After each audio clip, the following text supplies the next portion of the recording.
Well, greetings, everybody. Welcome once again to the Rec Poker Podcast. I'm your host, Steve Fredland, and as always, we are sponsored by Running Aces Casino and Racetrack, so thanks to those guys for their ongoing support. This is episode 127, and it's going to be a little bit different today. We're not going to be talking a lot of strategy. We're not going to have a hand history. Instead, we're going to be talking with two of the folks from the Charity Series of Poker, CSOP, as some of you know it, the founder, Matt Stout, and the VP of Marketing, Lexy, Gavin. So I had a chance to sit down with them and do an interview, and so that's what you're going to be hearing here very shortly. Before we do that, just a quick reminder that we are just finished session 6 of the 10 in Crazy Like a Fox, and it's just been fantastic. For those of you who've been a part of it, this last session we talked about psychology, and before that we talked about hand or physical tells, and before that hand reading and math and all of these things. So it's all really integrating well, and so I'm really excited about the series, and I'm excited to make that available to you guys. Once we're done, we'll do some editing, and then we'll make those videos available for those of you who haven't had a chance to be a part of the kind of the interactive discussion. We've had some good Q&A with Fox. We've had some great discussion forum discussion on there as well. So it's really been great. So hopefully you guys will enjoy that once that comes out. Running Aces results for the week ending April 21st. Congratulations to these guys. The top 4, as always, earned tournament lammers, kind of a bonus for good results for the week. So Rick Oman, who's been on just a tear everywhere he goes, he was the player of the week this week with 34 points, followed by the great Kevin Kelsenberg, and then Jason McGuire and Brian Morey, part of Rec Poker Nation. So congrats to all of you guys for that. So let's not waste any more of your time. Let's get right into the interview that I had with Matt Stout and Lexy Gavin from the Charity Series of Poker. All right, guys. Well, as promised, we are here with Matt and Lexy from the Charity Series of Poker. And first of all, guys, thank you so much for taking the time to be with me. It's something I've been wanting to do for a while, is to connect with you guys. So it's exciting to actually have this happen. So where are you guys calling in from? I'm in New York right now. I'm in Vegas. Oh, the opposite coast. And you're Minnesota? I'm in Minnesota, so I split the difference. So I'm kind of like I'm the average of you two. Something like that. well, cool. So now you guys are involved, obviously, in the Charity Series of Poker. And I know you both play also, and if we have time, we'll kind of get into some of that part of it. But I think the focus for today is really about the Charity Series of Poker. And I'd love to start a little bit, maybe with you, Lexy, as far as, how did you get into poker in the first place? Let's start with just poker in general. Okay. Did you play growing up, or what's your story there? Yeah, I always played for fun, mostly with my brother, and we went to college together, so we would have home games in our college house. And then I started taking it a little more seriously. I started playing online, and then after I graduated from college, I was thinking about going to law school, and I realized, well, I kind of like poker, and I'm kind of getting good, and I slowly started studying a lot and putting a lot of work in my game, and started winning, and then I was kind of like, I'll hold off on law school for now, and then I started taking it very seriously, and started playing full time. After online poker got banned, I moved up to Canada with a group of friends and started playing online there, and then moved to Vegas, made the switch to live poker, and have been playing live ever since. Sweet. Now, how about you, Matt? What's your story?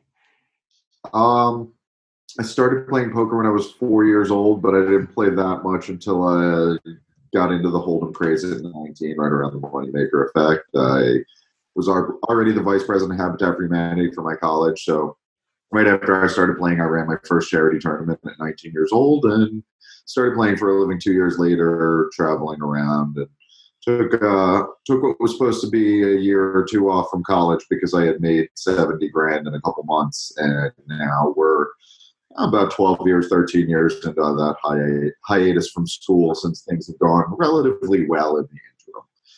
Yeah, I would say so. I've seen the Hendon Mob. I think it looks pretty good. Yeah, it's going all right. Decent. Hasn't been terrible. We've been getting by, is what I'm getting. You've been getting by. You're scraping by. Okay, well that's good to hear. So it's interesting. So you did the first charity tournament before you actually turned pro. So Habitat was part of your life then.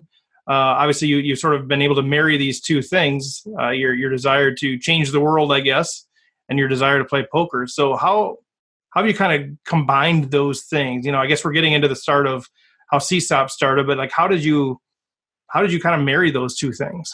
So in general, like I kind of had a rough childhood and grew up like getting myself in trouble and been arrested a couple of times in high school, was, selling weed and doing all kinds of things at that point. And I was headed down a bad path for sure. And my brother, like, despite the fact that we grew up kind of poor, my brother got into Johns Hopkins and somehow scraped together enough support from our family and an extended network of people who could co-sign loans and stuff that he somehow made that happen. And I'm so competitive with my brother that when he did that, I was just like, well, I'm going to look like a real idiot going to jail or community college at best now. So I started to like get it together after that and kind of change my path. And so he's always been the main positive inspiration in my life.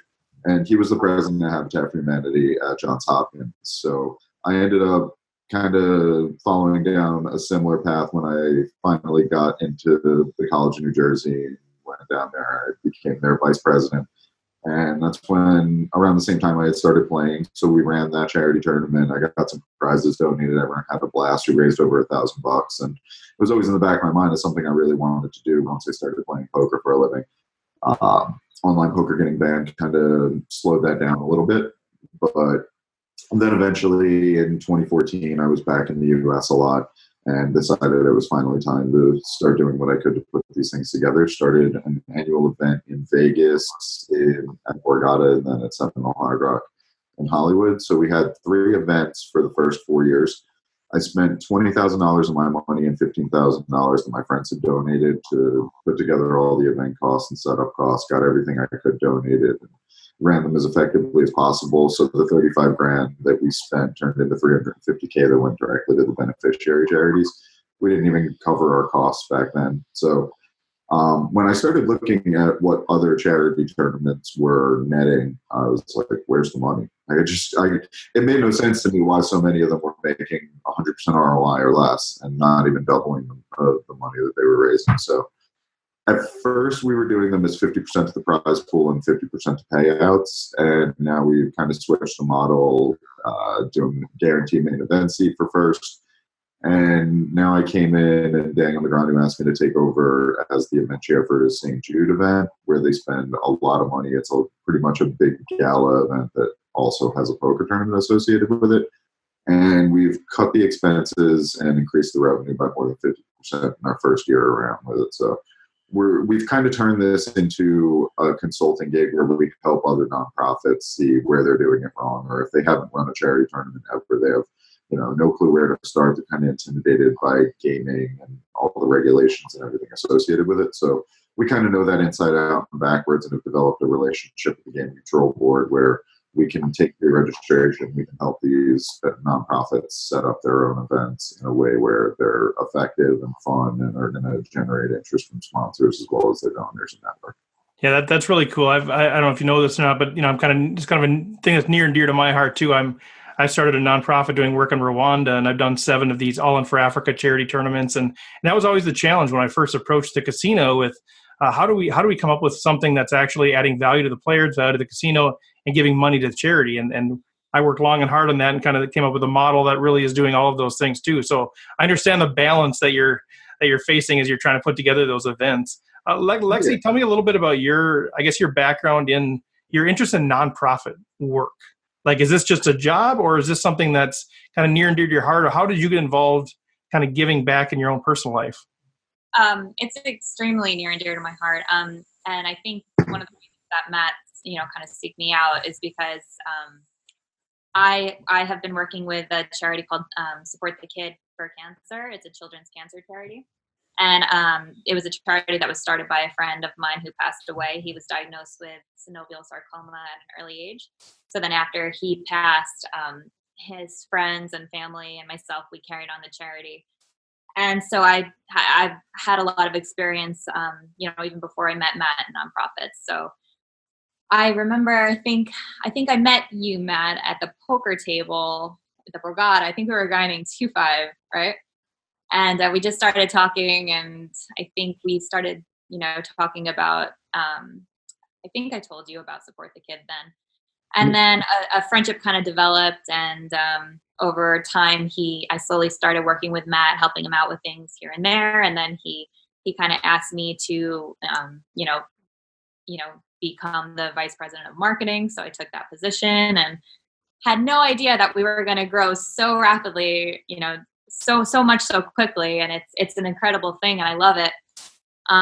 So yeah, just it's CSOP. Matt started this charity, from the ground up, and I was talking to him yesterday. I'm so impressed how he learned to do everything, and just there's so much. It was basically all him, but in a way, CSOP kind of feels a little bit like my baby, because I kind of feel like I've been there from almost the start.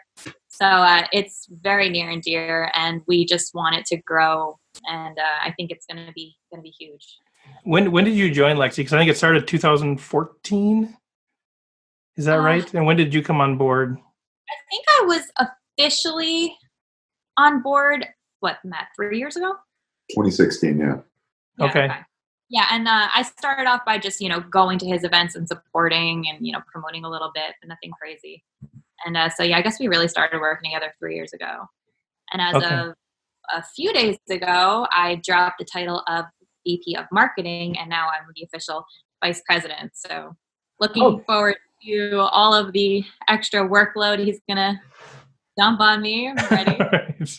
Yeah, I was sick of her being like, this isn't marketing related when I dumped something on her. So I was like, fine, you're the VP. Like, right, exactly.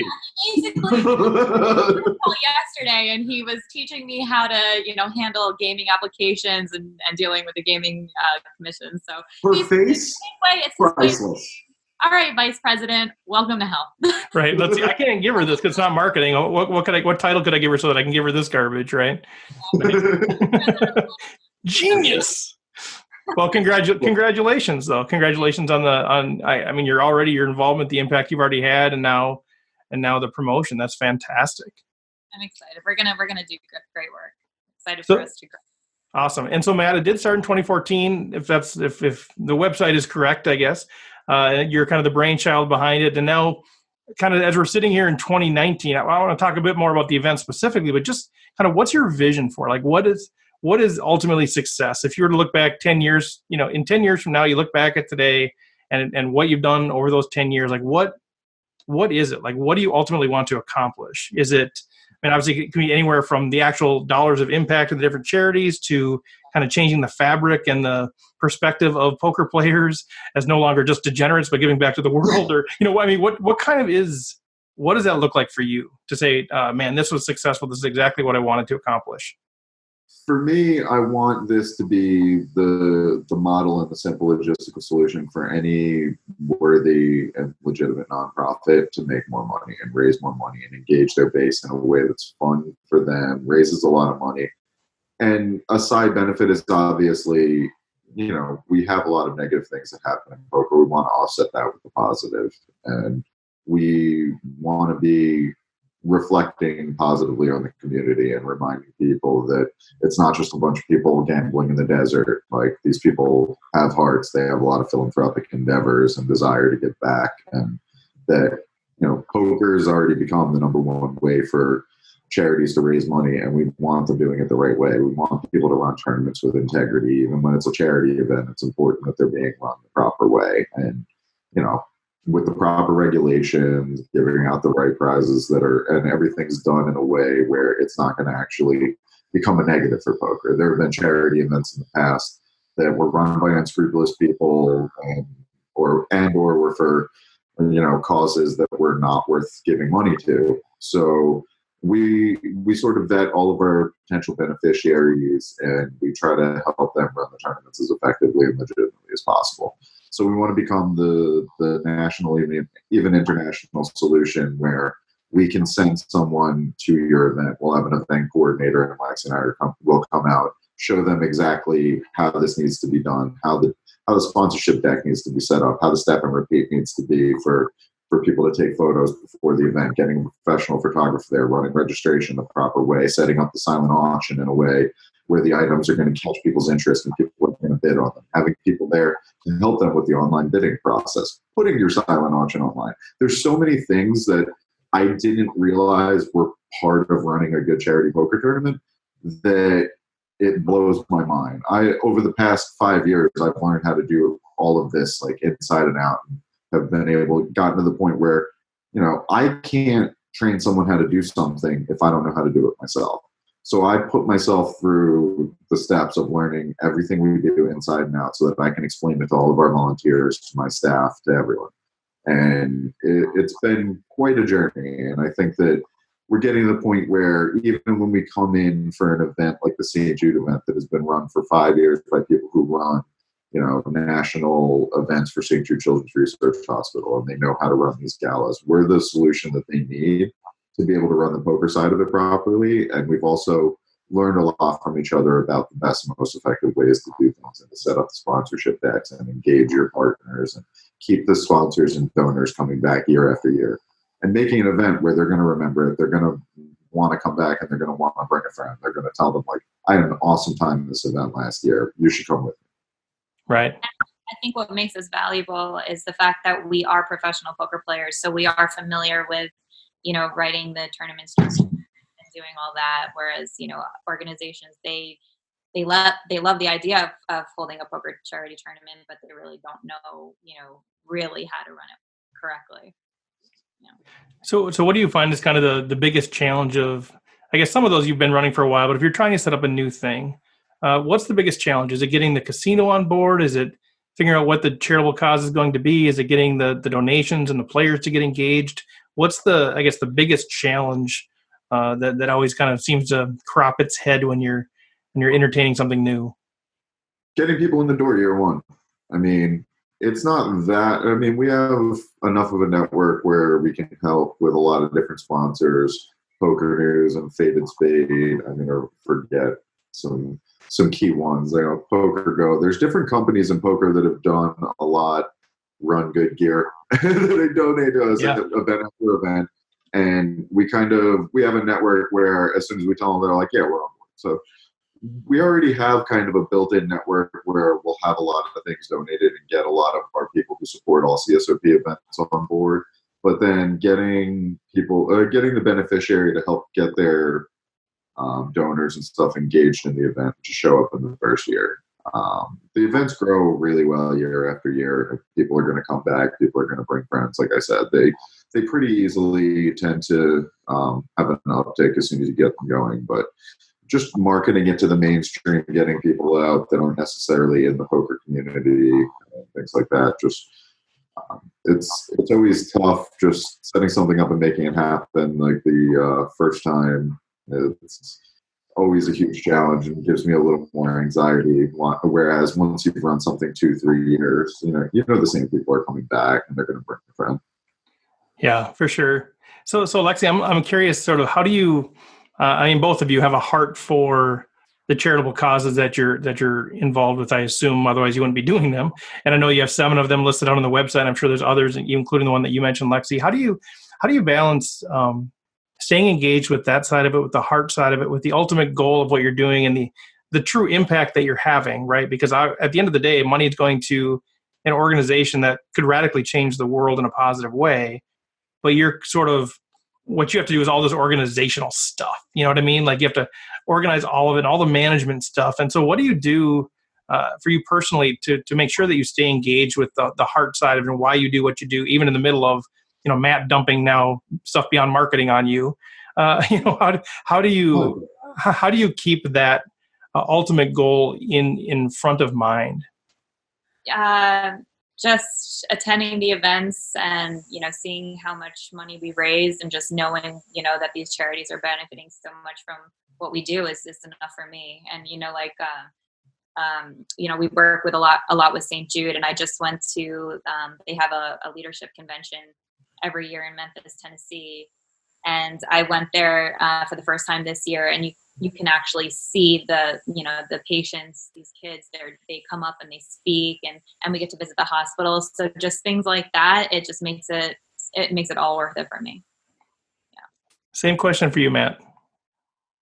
Yeah, I mean, you would think that going to St. Jude Children's Research Hospital in Memphis would be like a real, difficult experience, and you'd be shocked to see the kids. just are happy. They seem like they're not undergoing cancer treatment. They're not on the verge of dying. Like it's incredible to see the way they set up that building, the way they really, everything's so colorful, everything feels like a playground. And we had a whole lineup of people who were in the hallway and kind of blocking a somewhat narrow hallway. And one of the patients came up behind us like, excuse me, sick kid coming through. And he's like practically laughing while everyone like just got into the hospital. Everyone's like, and just seeing where the money's going, seeing the impact that we're having is pretty awesome. I also plan to do a lot more in terms of, it's hard to run an event in the United States that's for international causes, and the most effective way to give to charity is usually going to be international, since costs of living and cost of supplies are so much lower in other countries. So we're also going to start doing some fundraisers where the net proceeds after CSOP pays its bills for the year are also going to support some of the most effective charities in the world, so that we're giving back on an international scale and not just nationally. Very cool. Okay. And, I also just wanted to say that I just wanted to thank Lexy for all her hard work with CSOP, and she's the main reason that I say we when I talk about CSOP. People have like asked me, because on the face of it, they're like, "Why are you saying we?" Like, I'm not going to talk about CSOP as I. It's me, it's Lexy, it's Veronica, it's everyone else who helps coordinate the website, coordinate the media, do our marketing, our creative, our graphics. All of the sponsors that help make this what it is. Yeah, I think people never realize, how much goes into that sort of stuff. I mean, I know I've done the charity events on a smaller scale, and people have no idea what goes on behind the scenes, or even doing a podcast like this. People are like, oh, whatever, you do it and you record it, whatever. I think that's the true heart of sort of small business is all of those things. And frankly, if people don't know that you're having to do all the work, it's probably a good sign. But yeah, thanks to you, Lexy, on behalf of Matt too, there for all the work, because I get it. I get it. It's a lot of work. So 5 months ago, my first child was born the same day that we had our first event for the Golden Knights Foundation. Congrats. And thanks. What's that, Lexy? What was that? Also my birthday. On your birthday? Yeah. Details. I had that happen. I delivered her flowers on her birthday when I showed up at Planet Hollywood, okay? Well, at least you'll remember her birthday now, too. I had that happen. I had a nephew born on my birthday, and it's like my birthday immediately meant nothing. Like, it was just over. that was just it. Yeah, my birthday is December 12th, so we were pretty close to that happening. What was that, Lexy? Veronica is our event coordinator. She's December 11th, right? December 11th, yeah. She's a day older than I am. Okay, anyway, Matt, what I was getting at was, it's funny that you said that like people don't realize how much goes into these events, but during that event, Lexy actually came up to me and was like, I had no idea the kind of stuff you get put through during each event. I was like, good, you're going to help know all these answers so that you can help put out these fires. And I think we'll mingle and play poker in the future. Because Matt wasn't there. This was like, was this our biggest event at the time that we had ever run? I think it was, right? Not revenue-wise, because the previous St. Jude event that we were somewhat involved with, but was not leading, was a revenue event. It was still a really big event. I think we raised over $200,000 for that one. But I was not expecting Matt not to be there, and his child just so happened to be born on that day. So it was like, all right, Lexy and Veronica, you're gonna do all of this. And I couldn't I was like, okay, yeah, I got this, no problem. And then I get there, and there are a million people coming at every single angle. Can you fix the temperature? What's going on with the food? What's going on with it? I'm like, everyone, oh my God, leave me alone. Where is Matt? I want to cry. Wait, that's not even the real problems that were going on. The real problems were things like, hey, all the seats are sold out, and we have the senior VP of iHeartRadio who was comped into the tournament, and we don't have a seat for him. And we don't have the floor people with chips paired with the people with iPads taking the payment so that they can get the chips to the players. We had one person who had migrated over from the registration team to the rebuy and add-on team, So technically, we had one person trying to process rebuys and add-ons for 24 tables in the tournament where everyone's all. Oh yeah, and then Matt Savage coming up to me, he's like, "Okay, Lexy, here's the microphone, make a speech," and I'm like, "Oh my god!" So then I'm up there and I'm making my speech, and I'm like, "And I would like to thank Planet Hollywood, and I would like to thank blah blah blah, and then I would like to thank," and I blanked on his name. I didn't name him, but he was like, one of the head people of Vegas Golden Knights Foundation. Yeah. And he was like, I remember he was bad. Well, that's but that's it. That's it. It's all the major things that you anticipate having to deal with, and then it's everything else. So Matt actually showed up for like an hour, and I was so relieved. I was like, okay, Matt, deal with this, and that. Yeah, I was on strict orders after Brittany. The birth went well. Brittany and the baby were going to try to go to sleep. And I told Brittany I wasn't even going to go to the event. And I had various people texting my phone, like, "Are you really not going to come?" Like, Matt Savage dang on the ground. Or like, "You're not even going to stop by?" Like, all right. So Mama finally let me out of the hospital on strict orders to be back by 7. So I rolled in there, put out like 8 fires, had someone threaten me with a lawsuit, had to get the rebuys and add-ons processing, had to do an interview. There were just like a lot of things going on. And Lexy watched me just kind of bounce around the room trying to put out as many fires as I could while like other people are coming up to me and I have to prioritize everything and apologize to people that I couldn't talk to them at the moment. Like, and I could see her looking at me like, what the hell? And then she came up to me later. She's like, I had no idea what you were throwing that day. I was like, majority of my work like leading up to the event. Like I do like a lot of the marketing and a lot of the promoting and stuff like that. But like day of, I'll hand out flyers and I'll help with whatever they need. But I did not know that there were that many people that could, need things. This is why you got promoted now. This is why you're promoted. I'm ready though. That was a good practice. That was definitely right. Well, hopefully, I mean, I know you're dealing with big wigs and you're dealing with all these, quote unquote important people or whatever. But I would just hope that, when you're dealing with a tournament like this, a charity tournament, I would hope that there's more grace, that people are going to have a little more leniency if you forget their name or you forget to stop by or your child has been born and you're not there. I mean, I think, I know you're kind of walking this tightrope between it's a big deal and all of those things with, hey, at the end of the day, this is for charity. And you just hope that people are going to have a little more grace on that side of it. They do tend to, but we hold yourself to a pretty high standard. Sure, no question. Literally no competition. Like, you can't go find anyone else who's going to help you run a charity poker tournament, file a gaming application, figure out all the little things. Like, are you going to go to Arizona and do it for someone with talking sticks up? Sure. I mean, yeah, right. No, I get it. Yeah. I mean, like, I'm just saying that when I met with the Golden Knights Foundation initially, they were like, correct me if I'm wrong, you have no competition. Like, so when they Googled, like, all right, we need someone to help us run charity poker tournaments, they couldn't come up with anything.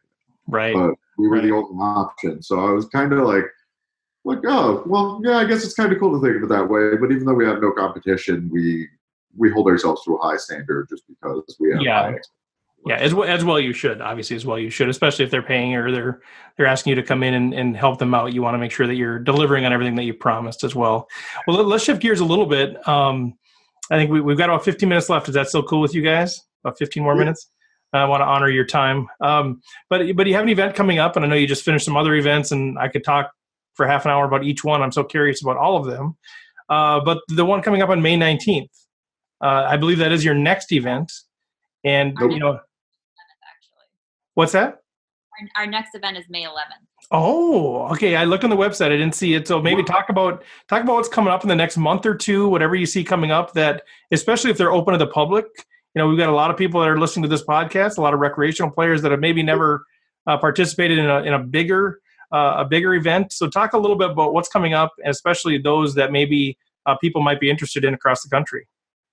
Well, later today, and hopefully by the time this podcast airs or this interview airs, will be we'll have the new website launch. That's why we didn't have the information up there. We're in the middle of rebranding the entire okay. website, flyers, and everything, so that everything's kind of the same branding specifications. That should be up today or tomorrow.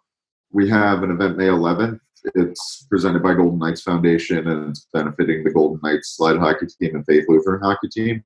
So the Golden Knights sled hockey team is the paralyzed players and otherwise differently able people who play on sleds. It's pretty awesome to watch, actually, and the Golden Knights sled hockey team has kind of mirrored the Golden Knights' success and become one of the top contenders in the NHL sled hockey across the country. So we're running a fundraiser for them and for Nevada's first hockey team at the high school level, which is Faith Lutheran Hockey. So we're doing an event at Red Rock May 11th. It's $300 buy-in with $100 rebuys and add-ons. There'll be a silent auction as well. So we take over Crimson Nightclub for that event, the same venue we used for the St. Jude Children's Research Hospital event. So we have just a huge bar and then poker tables set up all around it in a nightclub that we take over. It's a pretty awesome little venue, and that should be a fun event. It's the first time we're running this event for them. And is that open to the public, Matt, or are these all invite only, or are they open to the public? Yeah, all of our events are open to the public. I need to start putting on all the flyers. I have this general assumption that people know that, but I know it's not the case, and that a lot of times people know that, like, when celebrities are involved, a lot of times they're private events and blah, blah, blah. But yeah, all of our events are always open to the public. And Daniel Negreanu will be emceeing that event. So if anybody is a Daniel Negreanu fan, come on down. Okay. Yeah, first place is a $10,000 World Series poker main event seat too. So you're not just playing for nothing. We also have a lot of fun prizes. Like, we give $1,000 to the chip leader at the end of rebuy and add-ons, and another $1,000 to whoever has the chip, or whoever is in for the most rebuys and add-ons. Okay, right. So we've got the Biggest Loser prize of $1,000 cash. Right. But that usually creates a little action, especially toward the end when people are yelling across the room, "How many rebuys are you in for?" "I'm in for 15. I'm in for 17. I'm all in." Right. Okay. So, Lexy, what's your take on that event coming up? What's your involvement, and what do you think about that one? On the May 11th event? Yeah. Just same. I mean, same as what I always do. I do, all of the promoting and social media for it and marketing. And that event I actually is one of the first ones I'm not going to be at, actually. Oh, okay. All of our events are so much fun. So yeah, if you're okay. in there. And then May 19th, is that the one? Is that the next one then? That is, yes. That is the one that we wanted to really promote. It's actually our first ever golf and poker charity tournament. So this should be interesting. We're not too knowledgeable about golf, so hopefully I'm sure that part will, hopefully that goes well. But it's going to be nice. It's going to be at the Park Hyatt Aviara in Carlsbad, California, and it's benefiting the Fold a Flag Foundation.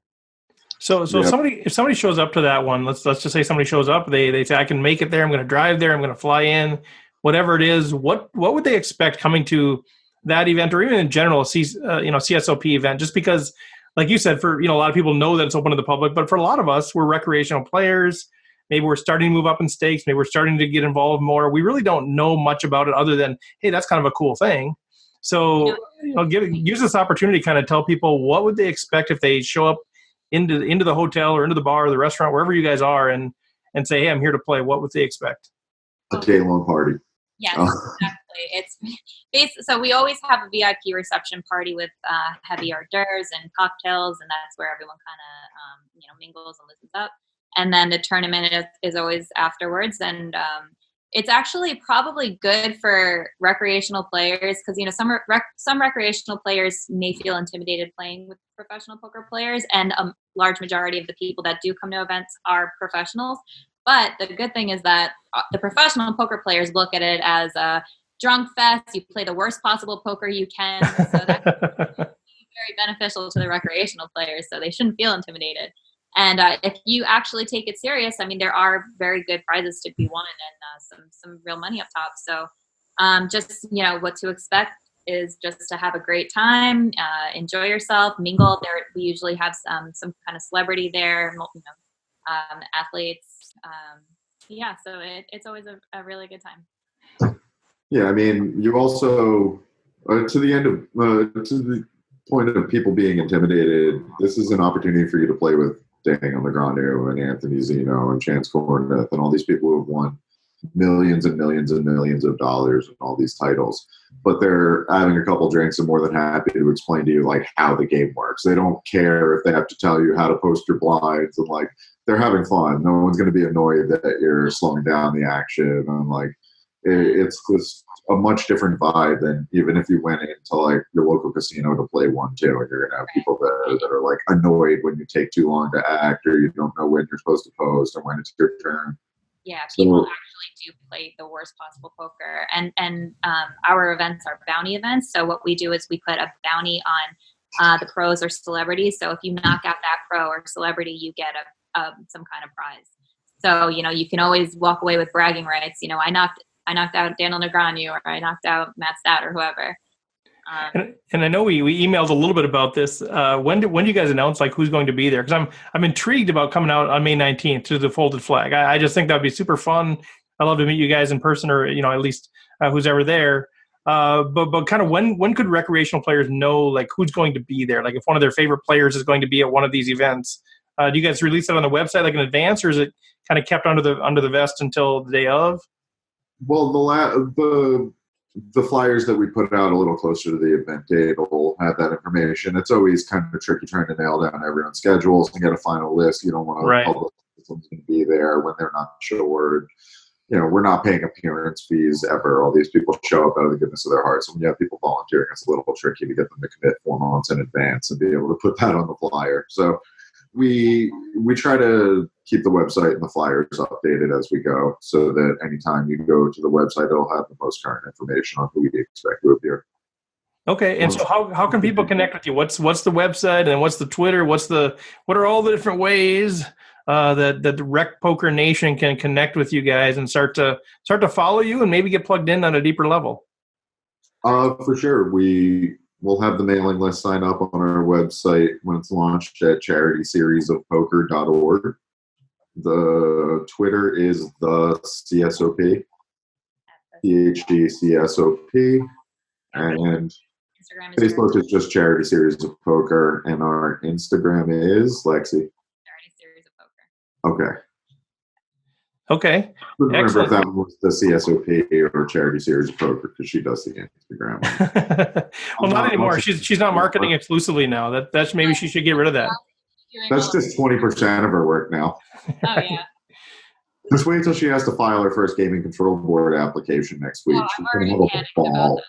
It's gonna be great. I called my parents yesterday. I was like, I have to learn how to do gaming applications. What am I gonna do? I don't know. They're like, Lex, you'll get it. You'll get it. Everybody believes that you'll get it. Well, let me copy and paste from the first. It's not that hard. He's throwing terms at me like, all right, Lex, I need you to fill out this ENF 120 or ENF 130 and this W9 and this, that. That's gonna explode. Look, don't worry, you'll get it. I gotta go. It's time for me to take the baby. Matt talks so fast, and he like goes through things and explains things like this, and that, and I'm like, okay, wait, show me how to like copy and paste this into our Dropbox. Literally happened yesterday. He's like, are you really asking me that? I wasn't going to call you out. I was never computer savvy ever, so I'm learning this as I go, and that frustrates Matt sometimes. But I keep, I can see this as a problem to have you guys on the show at the same time. I might need to divide and conquer here a little bit. I'm sitting here in Switzerland and Minnesota between New York and Vegas trying to kind of hold you at bay. No, it sounds like you guys have a good, fun working relationship. And yeah, there you go, Matt. Exactly. I have every possible relationship other than a romantic relationship. Where, we started as, best friends. And then I hired him as my poker coach. And then I started working with him with CSOP. And, so we talk pretty much every single day. And we fight like brother and sister sometimes, but we just have this mutual love for each other, right? But, Yeah. Yeah, We do know how to balance each other out, I think. I could sense that on email. So I got an email from Lexy that's wondering, hey, is this just audio today or is this just video? I don't know which it is. And I'm thinking, okay, well, she just kind of wants to know what equipment she needs to have or whatever. So I respond. And then Matt, of course, chimes in right before. She just wants to know if she has to do her hair and makeup. So what's the truth, Lexy? Why did you ask that question? I'm going to say Matt kind of knows. Look at her. You can tell. Meanwhile, 2 minutes. I'm wearing sneakers and Nice. Yeah, I got shorts on too. Nobody ever knows. It's the beauty of doing these sorts of things. Nobody has a clue what you're wearing. Well, I want to honor your time. Let me give you guys each a last word. I guess we'll go Lexy first, and Matt. Kind of, what's kind of the one thing we didn't talk about that you'd really love? We got several thousand people out here listening to this show that have maybe never really looked up, Charity Series of Poker, have never really investigated playing in one of these events or knowing what it is that you do, the impact that you're having. So with that, just kind of give you guys each last word. Like, what do you want people to know? What's going to intrigue people enough to kind of check out your story?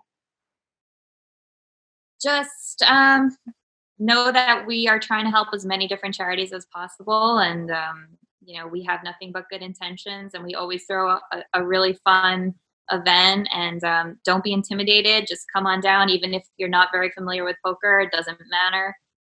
You can even attend our events. You could just join the VIP reception party. You don't have to play the tournament if you don't want to. Just come, have fun, have some drinks, dance. There's always music. So just come on down. It's a really good time, and you get to meet. You never know who you're going to get to meet and help.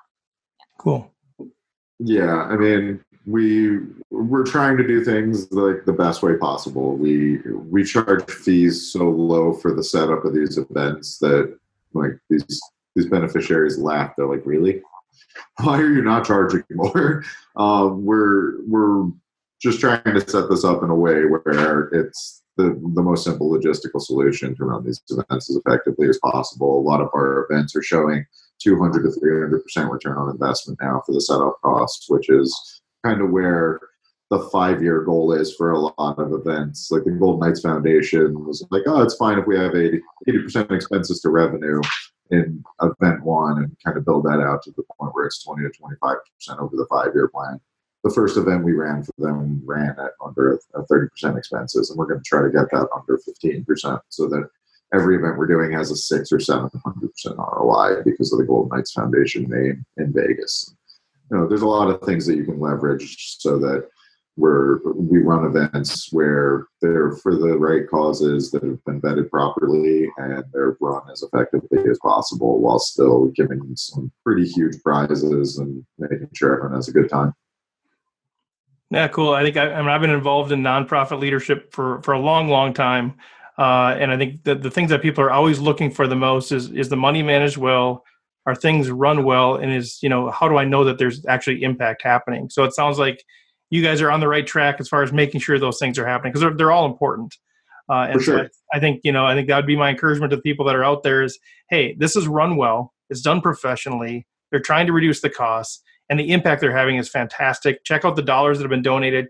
Check out the list of the 7 charities that are out there. They're very different charities, but they're all changing the world in dramatic ways. So get out there, man. Play poker, have fun, meet your heroes, live it up, and just have a blast with these guys. So Matt and Lexy, I mean, thanks for coming on here. I appreciate it. Middle of your days, I know taking the time isn't always easy. You have to do your hair and makeup. I know you have to put on the CSOP t-shirt. I know that's a pain. All of these difficult things that are going into anytime you do a podcast video. So thank you guys very much. And best of luck in the tournament. And we'll be in touch. I am really interested in coming out for the May 19th thing. That way I can report firsthand rather than just sort of telling people, hey, trust me, I think it's really good. I'd like to get out there, experience it, and then tell people. So hopefully we can make that happen. But thank you guys so very much. And best of luck on both the events coming up here in May and obviously going forward. Thanks, man. Appreciate it. Thanks for having us on. Yep. Have a great day. You too. All right. Well, thanks so much to Matt and Lexy for joining us. Just super interesting information. I love their heart. I love their excitement and their passion for combining their their desire to play poker with their desire to change the world, and that's just kind of fun to see. So thanks to you guys for joining us there, and thanks again to Running Aces, as always, for being our official sponsor. Make sure you check out recpokertraining.com. A lot of different things out there that you can get plugged in with. Sign up for the newsletter. I send stuff out every once in a while with updates, so that way you can stay informed and get any discounts that we're offering. And something I mentioned once in a while is we do have a number of folks that are supporting us on Patreon. If you're one of those folks that's just sort of enjoying this free content and you want to support what I'm doing with this deal, go to patreon.com. You can support Rec Poker for as little as $1 a month. Certainly no obligation, no guilt, nothing like that at all. But if you're thinking, man, I'd like to support that deal and I'm not really buying any products, that would be a great way to do it. And obviously, we would be thrilled if you'd come alongside of us in that way. So until next week, which will be Andrew Brokus is scheduled to be on the show next week. Super excited about that. So until then, good luck on and off the field.